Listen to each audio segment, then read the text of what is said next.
Isaías capítulo 58. Clama a voz en cuello, no te detengas.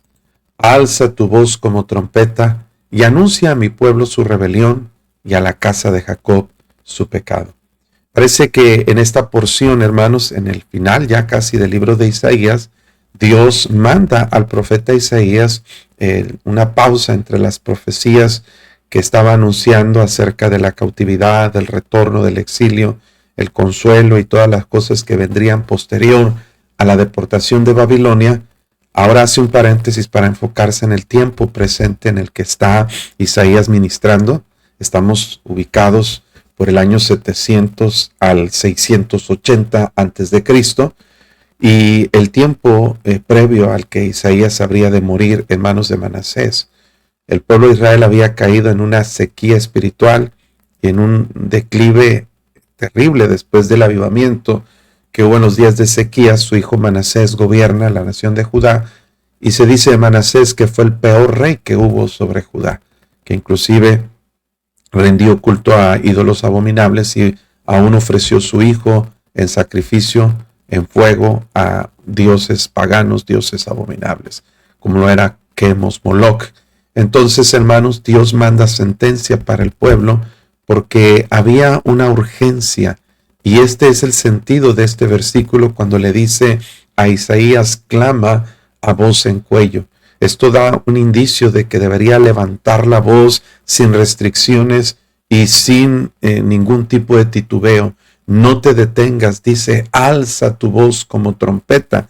El shofar era una trompeta que se utilizaba en los tiempos bíblicos y hasta hoy en día existen. Era como un cuerno de carnero que se utilizaba para emitir una voz de alerta, de urgencia. Había varias ocasiones en que la trompeta debía sonar para convocación al pueblo, pero había un sonido muy preciso que la gente distinguiría como una señal de alerta urgente, como un ataque que venía inminente contra la nación, como una señal de un ejército que venía, y era una alarma. Hoy en día existen alarmas contra incendio, alarmas contra o que avisan o alertan de un terremoto, de un tsunami. La gente distingue el sonido y tiene que atender a la urgencia que se está alertando. Y bueno, era lo que Isaías tenía que hacer como profeta. No era cómodo porque tenía que predicarle al pueblo no un mensaje de ánimo, no un mensaje de esperanza, no un mensaje de consuelo, sino un mensaje de reprensión, un mensaje donde anunciaría al pueblo su rebelión y a la casa de Jacob su pecado. Un mensaje, hermanos, que no nos gusta a los predicadores y siervos de Dios anunciar, porque obviamente a la gente no le agrada escuchar predicaciones que tocan el pecado o que tocan áreas sensibles en su vida, que les sacan de su comodidad o que les hacen sentir mal consigo mismo. Y esto era lo que Isaías tenía que hacer. Por eso Isaías no fue un profeta muy amado. Isaías fue un profeta muy incomprendido. De hecho, él no vio resultado en su ministerio.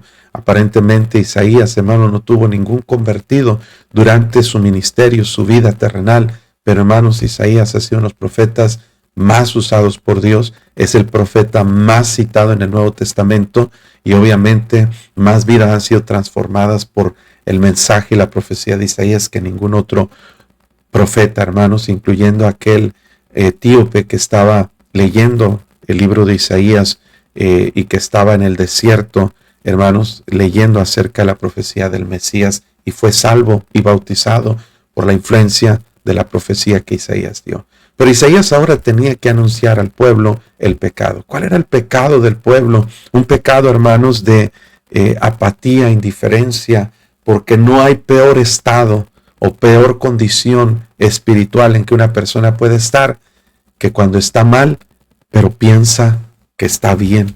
Y ese fue el problema grave de la nación de Judá. Dice que me buscan cada día. Note, hermanos, había un hábito recurrente de la nación de Judá para buscar a Dios.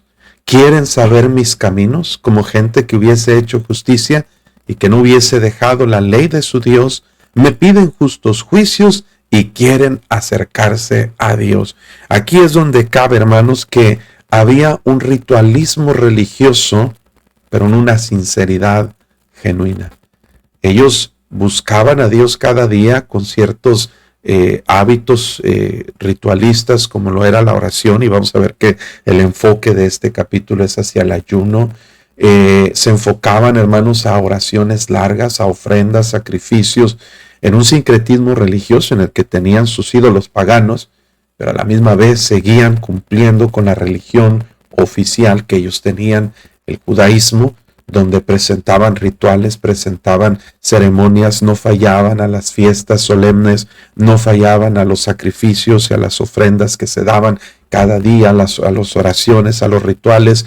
El problema es que querían cumplir con estas ceremonias y que hubiera una respuesta automática de parte de Dios, como un tipo de chantaje espiritual en el cual ellos pensaban, no, pues estamos bien, mientras cumplamos con Dios, es lo que dice un cristiano hoy en día, pues mientras vaya a la iglesia, mientras esté ahí participando en mis diezmos, en mis ofrendas, mientras cumpla con las labores religiosas, yo estoy bien con Dios y Dios no se va a fijar en el interior de mi ser, cómo está mi corazón, cómo está mi vida en lo secreto, cómo están esas prácticas que trato de vivir como una doble vida. Y este era el problema, y es el problema más grave, porque Dios reprendía al pueblo diciendo, este pueblo de labios me honra, pero su corazón está lejos de mí.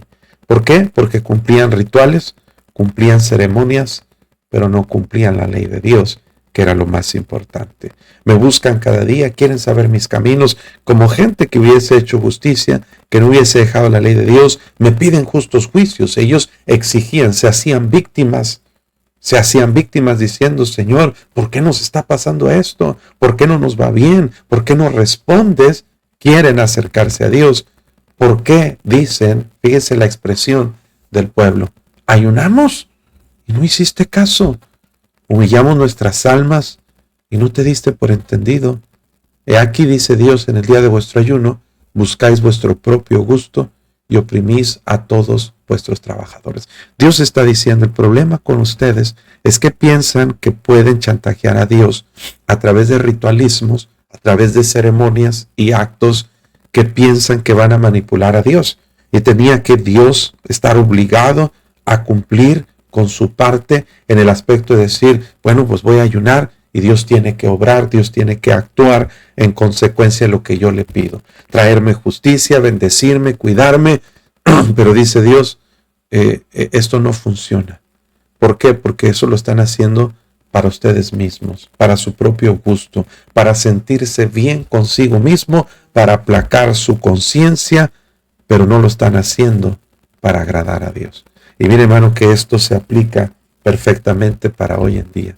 Tenemos una religiosidad tan habitual, tan acostumbrados a hacer ciertas prácticas como lo es ir a la iglesia. Muchos toman el culto en la iglesia como antes tomábamos ir a misa el domingo en la mañana. Y viene la misma costumbre, el mismo hábito de que voy a misa el domingo en la mañana, cuando antes de ser cristianos éramos católicos, íbamos a misa, nos persignábamos, 2 Padres Nuestros, 3 Aves Marías, párate, siéntate, ya cumpliste, no hiciste caso en nada de lo que se dijo, pero ya fuiste a misa, ya eres un buen cristiano y sales, te emborrachas y mientes y juzgas a medio mundo y haces todo lo que no debes de hacer. Eso es lo que pasaba con el pueblo de Israel y es lo que pasa con el cristianismo hoy en día. En lugar de ir a misa, ahora vas al culto, pero haces exactamente lo mismo. Cantas, te hincas, te pones ahí a hacer ciertos ritualismos y cuando sales de la iglesia te quitas la máscara, el disfraz y ya se te pasó lo cristiano. Eso no es lo que Dios busca. Y ese es el problema, porque muchas veces nosotros pensamos, pero yo voy a la iglesia, ¿por qué Dios no me escucha? ¿Por qué Dios no me bendice? ¿Por qué las cosas no salen bien? Porque el problema no está en la apariencia exterior, sino en el interior. Muchas veces vamos por motivos incorrectos, hacemos cosas indebidas y pensamos que Dios se va a impresionar por la ofrenda que damos o Dios se va a impresionar por ciertas apariencias espirituales que nosotros tenemos. El problema es, dice, que ustedes no viven esta religiosidad y no viven esta espiritualidad fuera de los rituales religiosos, en su casa, en su trabajo, en sus negocios. Ustedes van a sus campos y oprimen a sus trabajadores. Son personas crueles, son personas inconscientes. He aquí dice, para contiendas y debates ayunáis, y para herir con el puño inicuamente. No ayunéis como hoy, para que vuestra voz sea oído en lo alto. El reproche de Dios, hermano, era con un propósito de corregir la manera como el pueblo estaba invocando a Dios. No era para rechazarlos completamente, era para instruirlos cómo buscar a Dios de manera correcta. El problema es que ellos estaban usando el ayuno como un chantaje espiritual para tratar de lograr sus propósitos personales. Un propósito de demostrar espiritualidad y otro propósito era para que Dios interviniera en asuntos egoístas como contiendas y debates. Ayunaban para herir, dice, con el puño inicuamente. En un sentido figurado, ellos querían que Dios fuera su aliado para ganar sentencias o pleitos sobre otras personas y para afectar a otras personas. Querían usar a Dios como un amuleto de buena suerte, como un aliado que estaba ahí para ayudarles en sus propósitos egoístas y a veces hasta paganos, hermano. Dice Dios, no lo hagas como hoy, para que vuestra voz sea oída en lo alto. Es una reprensión y una reflexión a la manera como se estaba viviendo. Y pregunta a Dios, ¿es ese el ayuno que yo escogí? Que de día aflija el hombre su alma, que incline su cabeza como junco. El junco es una hierba que crece junto a los estanques, a los ríos, principalmente entre las lagunas y pantanos. Y el junco tiene la fragilidad de que con el viento se doblega con facilidad. Es decir, está ilustrando la apariencia externa, que era muy parecida a los tiempos de Jesús, que cuando los fariseos ayunaban, dice la Biblia que demudaban su rostro y que inclinaban su cabeza igual para mostrar a los hombres que ayunaban. Querían que todo el mundo se enteraba de su espiritualidad, y Dios dice, eso no es lo que funciona.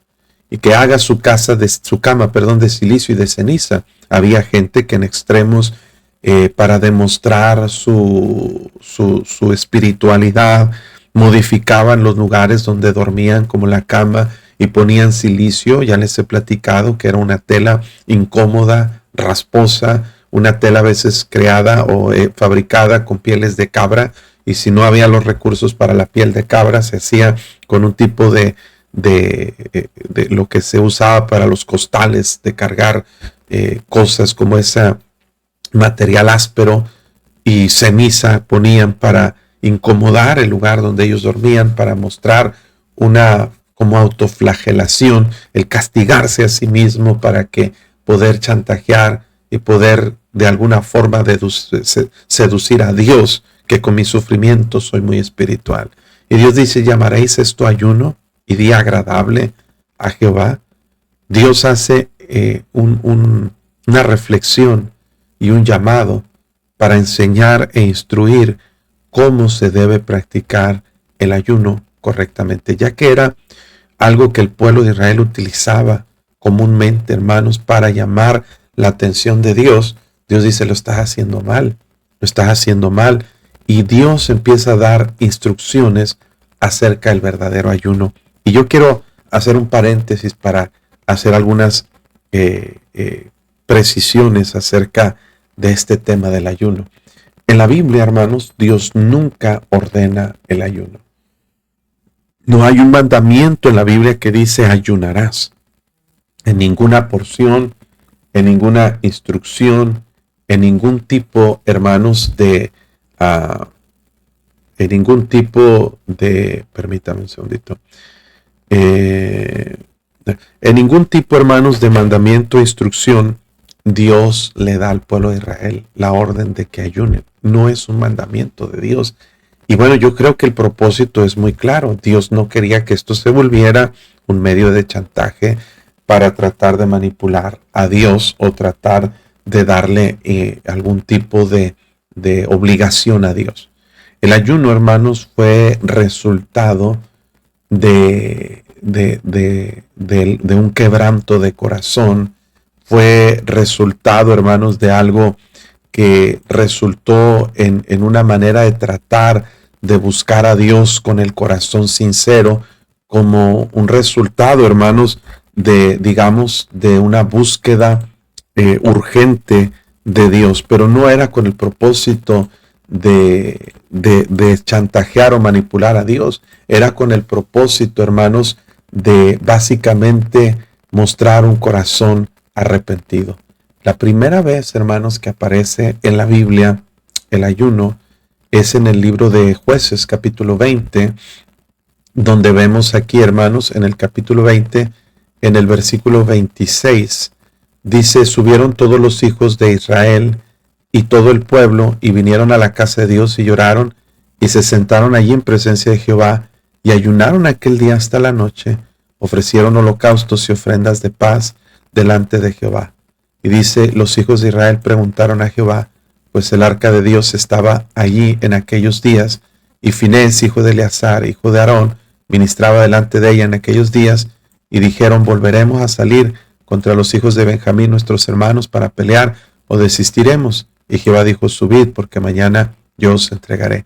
En medio de una batalla, hermanos, entre mismas tribus del pueblo de Israel, hubo un quebranto grande por la condición espiritual en que había caído el pueblo. La tribu de Benjamín habían hecho actos abominables, y hermanos, en un quebranto de corazón el pueblo empieza a practicar el ayuno, no por instrucciones de Dios, sino por resultado del quebranto de corazón que ellos tenían, y no era el propósito, hermanos, de que esto se utilizara. Ahora, no encontramos, o yo no he encontrado una referencia anterior a este tipo de práctica como el ayuno, más que aquí en el libro de Jueces, y de allí en adelante vemos que se empieza a hacer como una manera de mostrar un quebranto, una búsqueda, una necesidad fuerte de Dios, como una manera de mostrarle a Dios que nuestro dolor es grande, como una manera en que se pierde el apetito. Y es que es interesante, pero cuando alguien deja de comer, llama la atención de Dios, hermanos. Llama la atención. ¿Se acuerdan cuando Elías estaba ahí sin comer? Obviamente Moisés es otra referencia anterior. No dice que ayunó, pero sí dice la Biblia que no comió por 40 días y 40 noches. Vemos el caso de Moisés, que no se refiere la palabra como ayuno, pero sí nos dice que mientras que estaba en la presencia de Dios, por 40 días y 40 noches no comió nada, ni bebió nada. Entonces fue resultado de estar en la presencia misma de Dios, y de hecho lo hizo 2 veces. Si usted recuerda, Moisés regresa de estar 40 días en la presencia de Dios y encuentra al pueblo de Israel. Mire allí en Éxodo 24:18, y entró Moisés en medio de la nube y subió al monte, y estuvo Moisés en el monte 40 días y 40 noches, ¿verdad? Nos dice que estuvo ese tiempo ahí con Dios. Aquí no nos dice la referencia de que no haya comido ni bebido, suponemos que así fue, ¿verdad? Pero luego en el capítulo 34, después de la rebelión del pueblo de Israel y la intercesión que hace Moisés, estuvo ahí con Jehová 40 días y 40 noches, y en ese lapso dice que no comió pan ni bebió agua, y escribió en tablas las palabras del pacto, los 10 mandamientos. Practicó este ayuno, hermanos, que sí, físicamente es imposible para el cuerpo humano estar sin comida y sin agua. Pero la diferencia, bueno, sin comida sí podemos sobrevivir 40 días, pero sin agua no. El cuerpo se deshidrata en menos de 3 días y se puede morir de deshidratación si no consume agua en 3 días. No puede estar una persona sin tomar agua 40 días, pero esta excepción es porque él estaba en la presencia de Dios, y seguramente la presencia de Dios lo sustentaba y de alguna forma lo fortalecía. ¿Por qué? Porque pues eso es estar en la presencia de Dios. Pero esto no es una invitación a que tengamos que hacer eso, porque es peligroso el querer hacer algo así de manera automática, de manera así sin planeación y sin prepararnos para eso. Pero bueno, vemos, hermanos, que Moisés hace referencia a este evento en Deuteronomio capítulo 9, cuando yo subí al monte para recibir las tablas de piedra del pacto que Jehová Dios hizo. Estuve entonces en el monte 40 días y 40 noches sin comer pan ni beber agua. La referencia de Moisés es que él estuvo ahí. Dice, sucedió al fin de los 40 días que Jehová me dio las 2 tablas de piedra, las tablas del pacto. No nos explica cómo sobrevivió esos 40 días y 40 noches, pero mire, otra vez lo refiere en versículo 18, y me postré delante de Jehová como antes, 40 días. Entonces sí se hace la referencia que los primeros 40 días y 40 noches no comió nada, regresa al pueblo, los encuentra en pecado. Yo no creo que Moisés haya tenido tiempo para comer y beber, mientras que el pueblo estaba en inmoralidad y estaba en rebeldía. Y dice que quebró las primeras piedras y se volvió otra vez 40 días y 40 noches. O sea, fueron 80 días y 80 noches que Moisés estuvo sin comer, sin beber, porque estaba en la presencia de Dios. Y es algo increíble el testimonio que nos da, ¿verdad? Versículo 25 dice, me postré pues delante de Jehová 40 días y 40 noches. Estuve postrado porque Jehová dijo que os habría de destruir. El quebranto, hermanos, y lamentablemente, hermanos, esa rebeldía del pueblo de Israel produjo esa intercesión interesante y tremenda de parte de Moisés. Esas son las referencias primeras que encontramos sobre el ayuno. Dios nunca lo mandó, pero siempre llamó la atención de Dios. En el caso de Elías, que Elías estaba ahí en la cueva y estaba bajo un enebro primero, que Dios le pregunta, pues, ¿qué tiene y por qué no come, verdad? Porque estaba ahí su semblante todo triste, y Dios se preocupa y manda a un ángel a alimentarlo, porque a Dios le da cuidado, hermanos, cuando una persona deja de comer. Yo no sé por qué, pero como un padre se preocupa cuando su hijo no come, es porque está enfermo, es porque tiene algo, es porque algo está pasando, ¿verdad? Y bueno, eso llama la atención de Dios, y el ayuno se vuelve una muy poderosa herramienta. Yo creo que es una de las alusiones que hace Pablo cuando dice que las armas de nuestra milicia no son carnales, pero son poderosas en Dios para la destrucción de fortalezas. Es un arma espiritual, es un recurso poderoso que tiene el ser humano para impactar, hermanos, y para poder buscar captar la atención de Dios, no a través de un chantaje, pero sí a través, hermanos, de un acto de renunciación, de un acto, hermanos, humilde, en el que nosotros provocamos o tratamos de buscar la presencia de Dios. Y es algo que puede ser un arma de 2 filos, porque cuando se practica de manera equivocada, el ayuno deja de tener poder y empieza a ser hasta algo que de alguna forma causa el desagrado y la molestia de Dios. Por eso, hermanos, un cristiano poderoso debe recurrir a la práctica del ayuno, pero saber cómo, saber cuándo y saber de qué manera llevarlo a cabo. Jesús nos pone ejemplo, hermanos, no que Dios no lo haya mandado, no quiere decir que Dios no lo permita, o que Dios no lo quiera, o que no le agrade, porque cuando vino aquel hombre a decirle a Jesús que había traído a su hijo con un espíritu ciego y mudo, que sanara a su hijo, los discípulos, dice la Biblia que ellos no pudieron, y lo trajo a Jesús. Y cuando los discípulos le preguntaron por qué ellos no pudieron echar fuera ese demonio, Jesús dijo, por vuestra poca fe, por vuestra poca fe.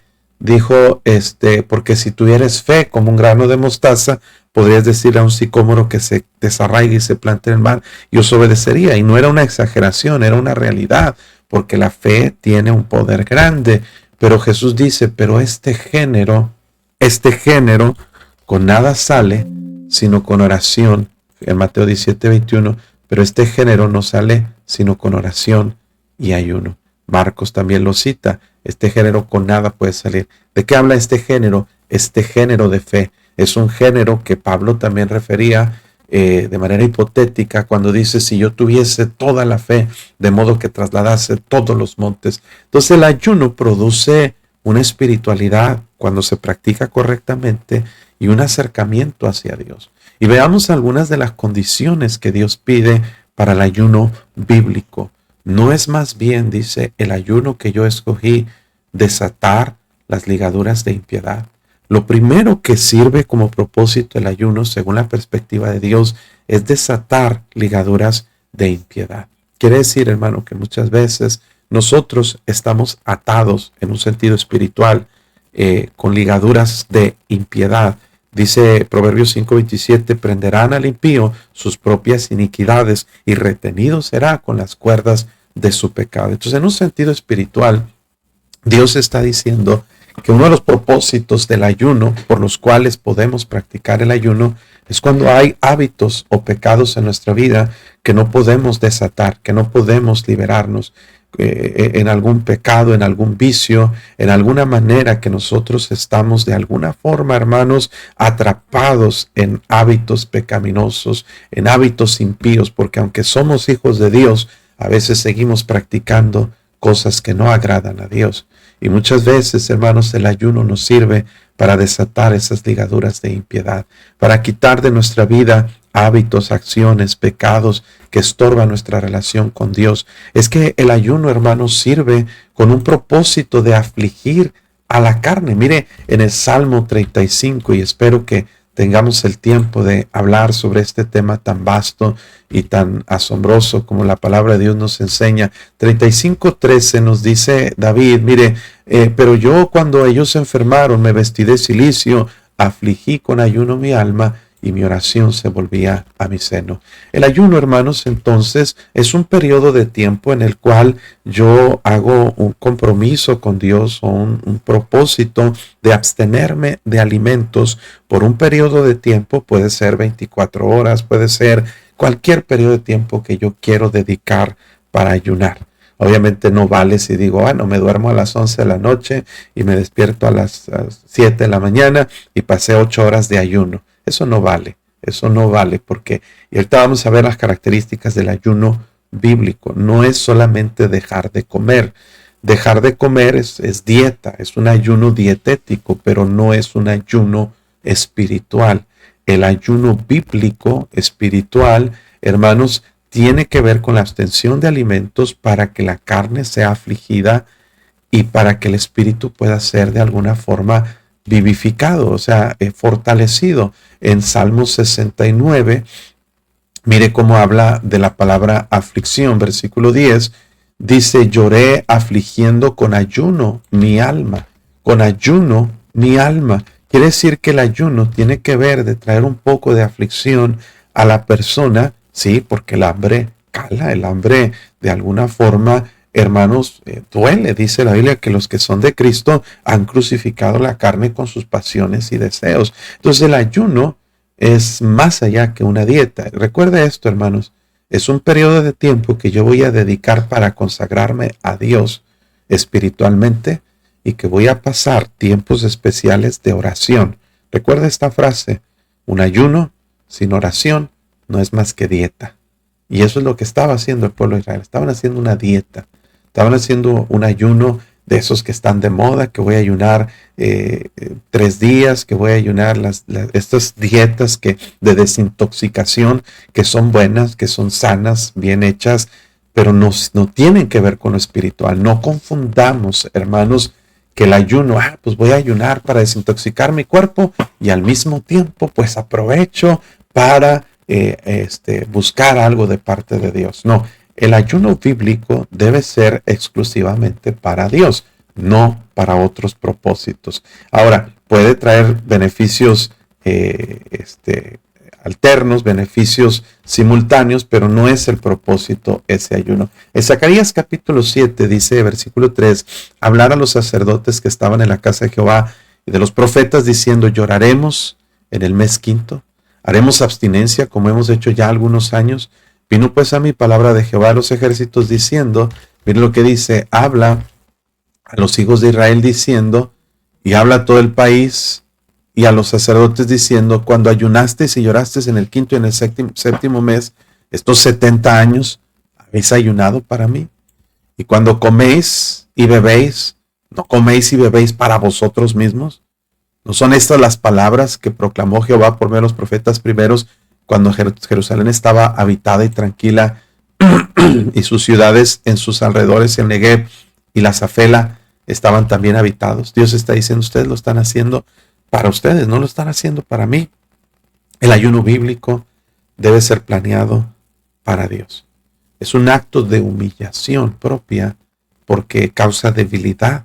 Nos dice la Biblia en 1 Reyes 21:24 que menciona allá en 1 Reyes 21:24 que Dios manda sentencia a través, ¿verdad?, del profeta Elías contra Acab, y le dice que el que de Acab fuere muerto en la ciudad, los perros lo comerán, y el que fuere muerto en el campo lo comerán las aves, y dice que ninguno fue malo como Acab, que se vendió para hacer lo malo, y fue grande, abominable, dice la Biblia. Voy a buscarlo porque 1 Reyes 21:24, el tiempo se me va rápido, pero quiero que observe este pasaje. Dios manda advertencia contra Acab y dice 21:24, 25, a la verdad ninguno fue como Acab, que se vendió para hacer lo malo ante los ojos de Jehová. Dice, porque Jezabel su mujer lo incitaba. Él fue en gran manera abominable, caminando en pos de los ídolos, lo que hicieron los amorreos. Y luego dice, sucedió que cuando Acab oyó estas palabras, rasgó sus vestidos, puso cilicio sobre su carne, ayunó y durmió en cilicio y anduvo humillado. Entonces vino palabra de Jehová a Elías diciendo, Elías Tisbita, ¿no has visto cómo Acab se ha humillado delante de mí? Pues cuanto se ha humillado, no traeré mal en sus días, en los días de su hijo traeré mal sobre su casa. El ayuno, hermanos, causa un tipo de humillación a nosotros delante de Dios. Entonces, vemos, hermanos, que el ayuno tiene como propósito acercarnos a Dios de una manera sobrenatural, de una manera preciosa, cuando lo hacemos correctamente. El Señor Jesús, antes de la tentación, estuvo ayunando, dice Mateo 4:2, 40 días y 40 noches.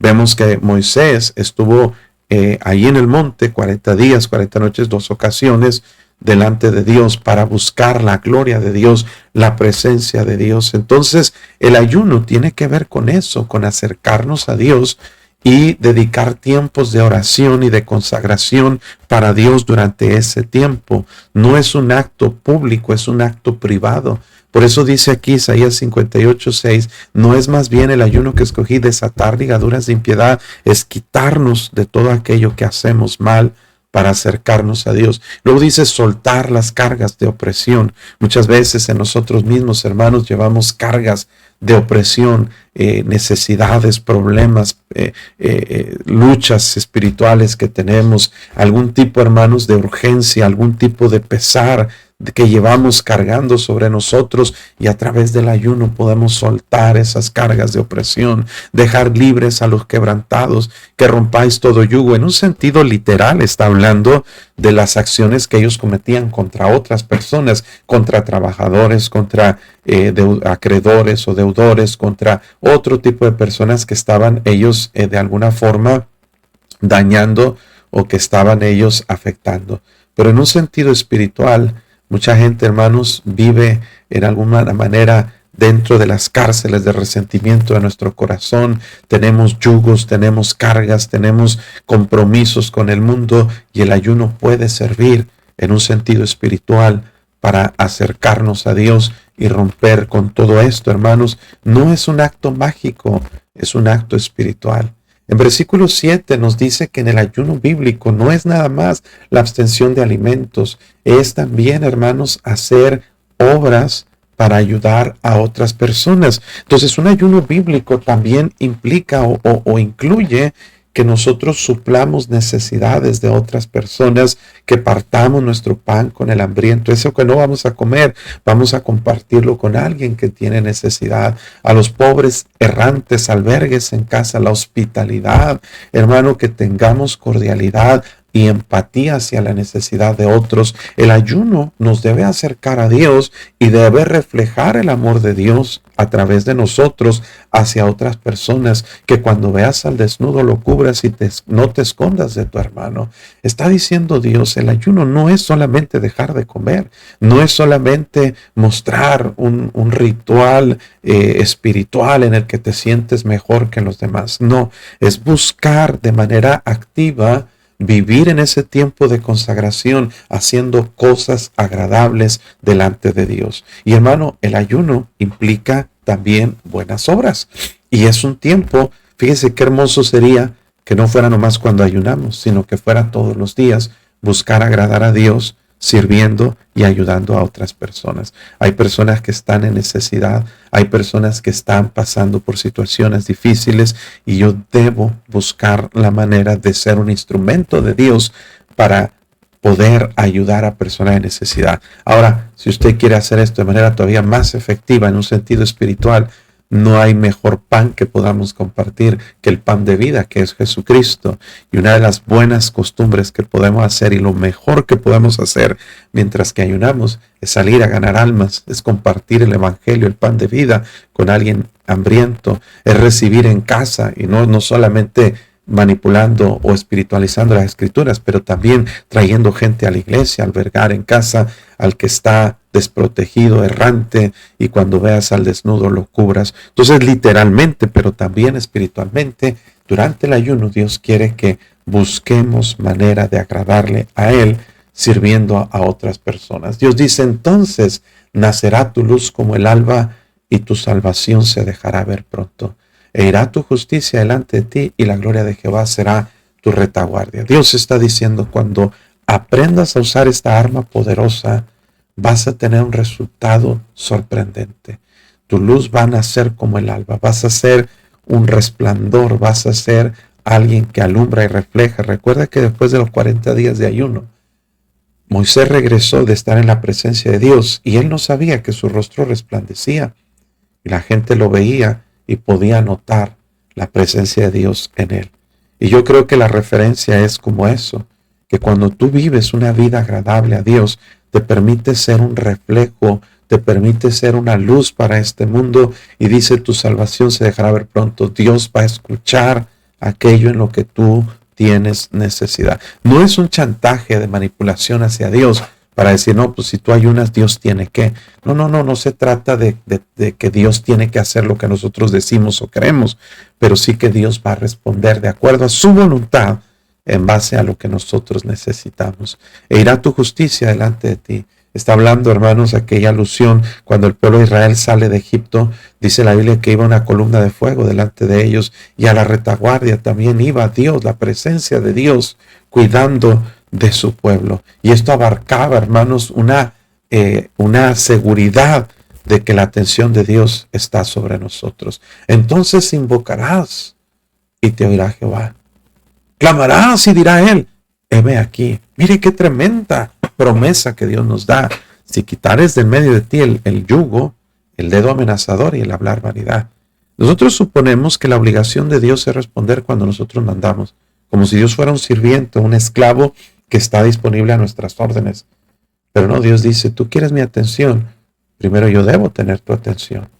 Cuando tú empieces a practicar de manera correcta una vida espiritual, una vida para agradar a Dios, cuando tú me necesites yo voy a estar ahí, pero primero tienes que quitar de tu vida el yugo, el dedo amenazador, el juzgar y hablar vanidad, el quitarte los chismes, las críticas, quitar de ti todo aquello que parece que no es tan grave, porque no está hablando de adulterio y de fornicación, ni siquiera está hablando de idolatría, está hablando de hábitos personales que pensamos a veces, hermanos, que ni son graves o no son importantes. Qué tremenda declaración vemos aquí de parte de Dios. ¿Quieres llamar la atención de Dios? ¿Quieres que Dios te escuche? ¿Has sentido en algún momento que tus oraciones no son escuchadas? Bueno, hermanos, tenemos que asegurarnos de quitar los obstáculos. Y en el capítulo 59 nos dice Dios precisamente que no se ha cortado la mano de Jehová para salvar, ni se ha agravado su oído para no oír, pero nuestras iniquidades han hecho división entre nosotros y nuestro Dios, y nuestros pecados han hecho ocultar de nosotros su rostro para no oír. Dios a veces no escucha la oración, no porque no tenga la capacidad de escuchar, sino porque hay estorbos a nuestra oración, y muchas veces es el pecado que toleramos en nuestra vida. Esos pecados pequeños que pensamos que no son importantes, ¿verdad? Como el yugo, hablando de hábitos que nos mantienen atados, esclavizados, dominados, el dedo amenazador, el criticar y juzgar a otros constantemente y el hablar palabras vanas. Jesús dijo que de toda palabra ociosa daremos cuenta en el día del juicio. Si dieres tu pan al hambriento y sacieres al alma afligida, en las tinieblas nacerá tu luz y tu oscuridad será como el mediodía. Jesús dio instrucciones, hermanos, acerca del ayuno.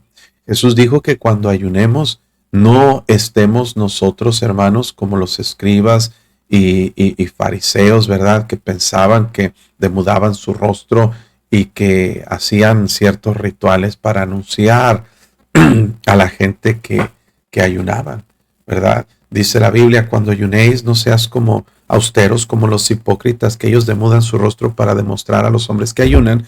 Dije, de cierto os digo, ya tienen su recompensa.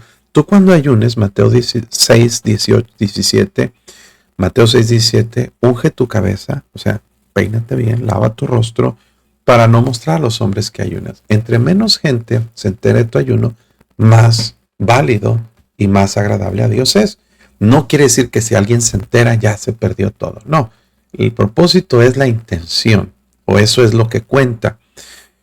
Si tú lo haces con el propósito que alguien se dé cuenta, ya tienes tu recompensa. La gente va a decir, ay, mira qué espiritual, esa fue tu recompensa.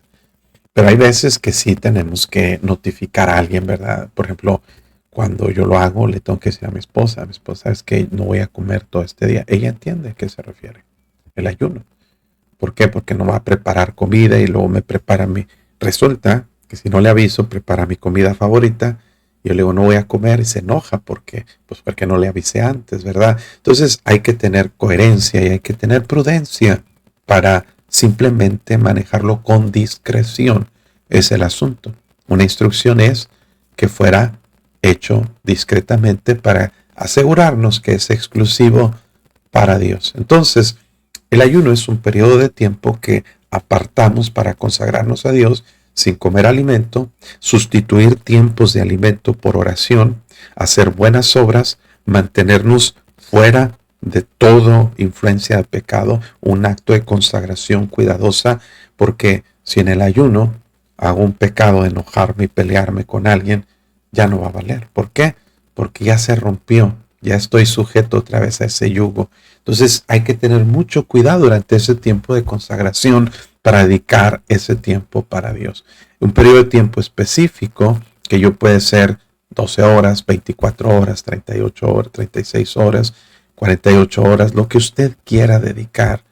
Pero es un tiempo, hermano, en el que tiene que consagrarse a Dios y dedicar tiempos especiales, continuos de oración durante ese día. No tiene que dejar de ir a trabajar, no tiene que hacer algo específico de que esté de rodillas todo el día. Puede estar en sus actividades diarias, siempre y cuando sea prudente con el asunto de su salud. Por ejemplo, un diabético es más difícil practicar un ayuno porque cuando tiene picos de no solo hacia arriba, sino de hipoglucemia, puede causarle daños, ¿verdad? Entonces hay que ser prudentes, planearlo, saber cómo hacerlo, buscar una manera en que podamos acercarnos a Dios.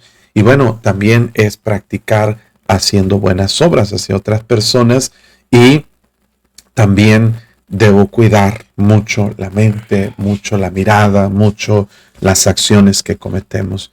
Pero también, hermanos, el recurso del ayuno sirve, por ejemplo, para vencer la tentación. Jesús ayunó antes de la tentación. La Biblia nos dice también que sirve para tomar decisiones. En Hechos 13 dice la Biblia que habiendo ayunado y orado, la iglesia impuso las manos de Bernabé y Saulo antes de tomar una decisión importante, como enviar obreros al campo, como tomar un llamado de parte de Dios, como tomar una decisión acerca de tu vida. El ayuno sirve para aclarar la mente y poder recibir instrucciones más precisas acerca de Dios.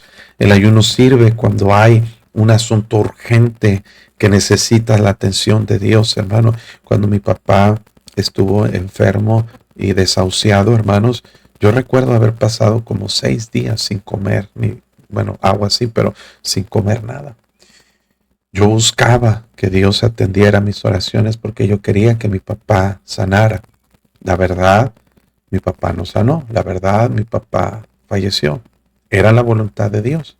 El ayuno no cambió los planes de Dios, pero me preparó a mí para enfrentar esa situación en mi vida. O sea, el ayuno no es un chantaje de que, ya ayunó, ya Dios tiene que hacerlo. No, no se trata de que Dios tiene que hacer lo que nosotros decimos, pero sí nos da una paz a nosotros para fortalecernos y para entender y prepararnos que Dios está en control. Que si yo ayuné, mire, recuerde David, estaba ayunando por el bebé que Dios había dicho que iba a morir. Y dice la Biblia que estaba ayunando y orando, postrado. Y los siervos tenían miedo de decirle que el bebé había fallecido. Y cuando le dijeron y le avisaron que falleció, David se levantó, se lavó el rostro y empezó a comer. Y los siervos le preguntaron, ¿por qué? ¿Por qué cuando el bebé estaba enfermo estabas en ayuno y ahora que murió estás comiendo? Porque David sentía la paz de que él había hecho todo lo posible humanamente para que Dios cambiara la declaración de que el bebé había de morir y que pedirle a Dios que el bebé viviera, ¿verdad?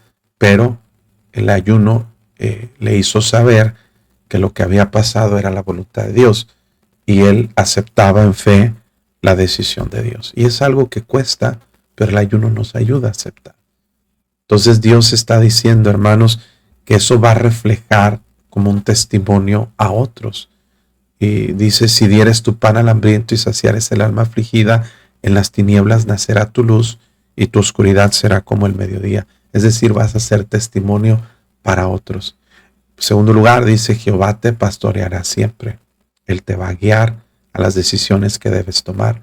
En las sequías saciará tu alma. El ayuno produce que en los momentos más difíciles, que nos sentimos secos, que nos sentimos en soledad, en angustia, el alma será saciada. Es decir, el vientre está vacío, ¿verdad? Con hambre, pero el alma es saciada y el alma o el espíritu es lleno de la presencia de Dios. Dará vigor a tus huesos. En lugar de debilidad, vas a sentirte fuerte. Serás como huerto de riego, como manantial de aguas, cuyas aguas nunca faltan. Podemos ser bendición a la vida de otras personas cuando tenemos esta práctica de manera correcta. Ahora, el ayuno es un recurso que el Señor Jesús usó, que en el Nuevo Testamento vemos que los discípulos practicaron y la iglesia practicó.